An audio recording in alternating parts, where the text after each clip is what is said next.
শবে বরাতের নামাজ যেভাবে পড়বা, আলহামদুলিল্লাহ সূরার সাথে 3 বার করে কুল হু আল্লাহ পড়বা। আরে ভাই তুমি এসব কি বলতেছো? তুমি তো ভুল বলতেছো। আরে হুজুর আপনি তো জানেনই না, শবে বরাতের নামাজ 12 রাকাত না পড়লে নামাজই হবে না। এটা তোমাকে কে বলছে? দেখো, শবে বরাতের নামাজের নির্দিষ্ট কোনো রাকাত সংখ্যা নেই যে 10 রাকাত পড়তে হবে, 12 রাকাত পড়তে হবে, এমন কোনো কথা নয়। তবে তোমার মনে যত রাকাত চায়, 2 রাকাত করে নফল নামাজ তত রাকাতই পড়তে পারবা, কোনো সমস্যা নেই। আর অমুক সূরা 10 বার পড়তে হবে, তমুক সূরা 10 বার করতে হবে, 5 বার পড়তে হবে, এমন কোনো বিষয় নেই। যে সূরা দিয়ে তোমার মন চায় সেই সূরা দিয়ে তুমি শবে বরাতের 2 রাকাত করে নামাজ পড়তে পারবা।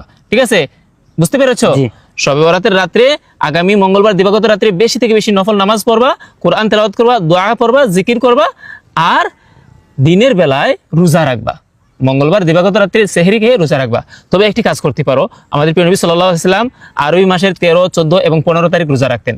এজন্য তুমি যদি আগামী সোমবার, মঙ্গলবার এবং বুধবার রোজা রাখো, তাহলে আইয়ামে বীজের রোজা রাখারও সওয়াব পেয়ে গেলা, শবে বরাতের রোজাও রাখা হয়ে গেল। বুঝতে পেরেছো? জি।